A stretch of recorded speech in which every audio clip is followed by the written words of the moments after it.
बूढ़ी हवेली का साया। कहानी की शुरुआत एक कस्बे के आखिरी छोर पर खड़ी एक पुरानी जर्जर हवेली से होती है, रहमान हाउस।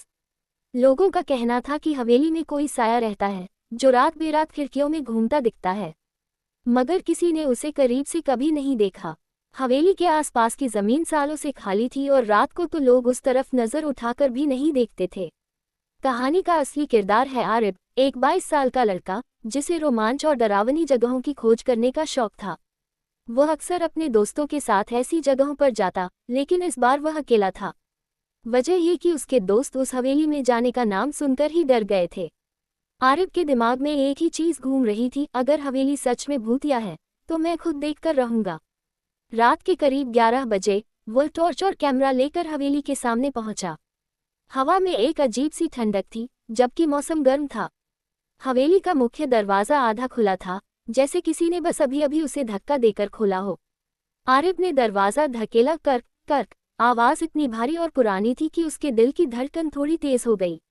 अंदर पसरा हुआ अंधेरा एकदम अलग किस्म का था, चिपचिपा, भारी, जैसे पुरानी दीवारों में कोई गहरी उदासी छुपी हो। मिट्टी, फफूंदी और किसी पुराने इत्र जैसी मिली जुली महक आ रही थी।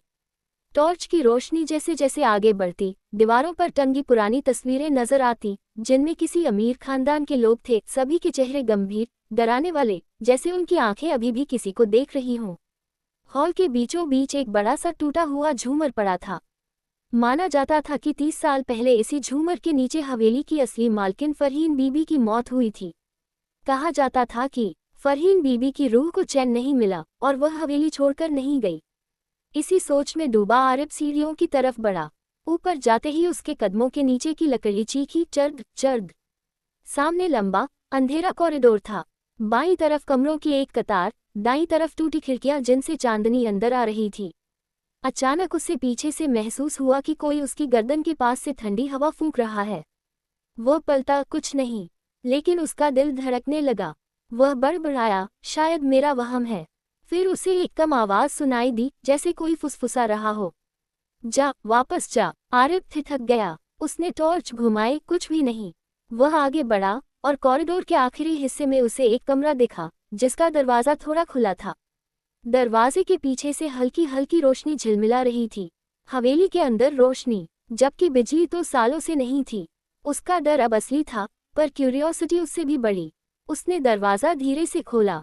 अंदर एक बड़ा कमरा था और उसके बीच में एक पुरानी लकड़ी की कुर्सी रखी थी। कुर्सी पर किसी के बैठने जैसा दबाव का निशान था, लेकिन वहां कोई नहीं था।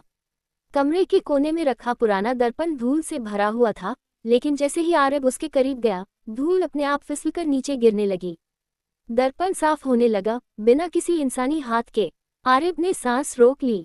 कुछ सेकंड बाद दर्पण एकदम साफ था, और फिर उसमें उसकी अपनी परछाई नहीं, बल्कि एक औरत की परछाई दिखाई दी। लंबे बाल, सफेद लिबास, चेहरा झुका हुआ और आंखों की जगह काली गहरी खाली जगहें। आरिफ के हाथ से टॉर्च गिर गई। वह पीछे हटना चाहा, मगर उसके पैरों ने जैसे उसे धोखा दे दिया था। कमरा अचानक ठंडा हो गया। औरत की परछाई धीरे धीरे सिर उठाने लगी, धीरे धीरे। जब उसका चेहरा पूरी तरह दिखाई दिया तो वह इंसान जैसा बिल्कुल नहीं था, काला, सड़ा हुआ, और आंखों की जगह खाली काली गहराई, जैसे दो गहरी खाइयां हों। फिर अचानक दर्पण में दिखने वाली वो परछाई हिली, पर कमरे में कोई नहीं हिला था। परछाई ने मुंह खोला और एक आवाज निकली, क्यों आए हो? आरिफ कांप गया। उसने घबराकर कमरे का दरवाजा पकड़कर बाहर भागने की कोशिश की, लेकिन दरवाजा अपने आप बंद हो गया, धड़ाम।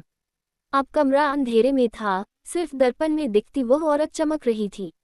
आरिफ ने चीखकर कहा, तुम कौन हो? मुझसे क्या चाहती हो? दर्पण में परछाई पहले हंसी, एक गहरी, डरावनी हंसी, और फिर बोली, ये घर मेरा है, और जो भी आता है वापस नहीं जाता। अचानक कमरा हिलने लगा, जैसे भूकंप आ गया हो। दीवारों से पुराना प्लास्टर गिरने लगा, छत से धूल झरने लगी, दर्पण की सतह लहराने लगी, जैसे पानी में कोई हलचल हो। वह परछाई दर्पण से बाहर निकलने लगी, उसके हाथ, उसके बाल, उसका सफेद लिबास। आरिफ डर के मारे चीख पड़ा और दरवाजा खोलने में जुट गया, पर दरवाजा जैसे पत्थर बन गया था। औरत अब आधी बाहर आ चुकी थी। उसकी चाल इंसानी नहीं थी, ऐसे जैसे किसी ने रस्सी से खींचकर उसे आगे बढ़ाया हो। आरिफ ने पूरी ताकत से दरवाजा धक्का दिया और अचानक दरवाजा खुल गया। वह पूरे जोर से दौड़ पड़ा। कॉरिडोर, सीढ़ियाँ, हॉल सबको पार करते हुए वह हवेली से बाहर निकला। बाहर निकला तो देखा कि रात का माहौल बिल्कुल बदल चुका था। हवा तेज थी और हवेली की खिड़कियों से अजीब सी चीखें आ रही थीं, जैसे हवेली उसकी मौजूदगी पर गुस्सा कर रही हो। आरिफ सड़क पर जाकर रुक गया। उसने पीछे देखा, हवेली की सबसे ऊपर वाली खिड़की में वही औरत खड़ी थी। काली आंखें, सफेद कपड़ा और उसके होंठ हिल रहे थे, जैसे कह रही हो तुम वापस आओगे। आरिफ हाँफते हुए भागता रहा जब तक कि कस्बे की रोशनी नहीं दिख गई।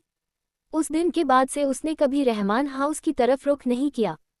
लेकिन एक बात अजीब थी, हर रात ठीक 3 बजे उसे अपने कमरे की खिड़की पर किसी के कदमों की आवाज़ सुनाई देती थी। कभी कभी उसे लगता जैसे खिड़की के बाहर सफ़ेद कपड़े का आलम हिल रहा हो। और एक रात उसने साफ साफ सुना, मैंने कहा था तुम वापस आओगे, अगर आप चाहें तो मैं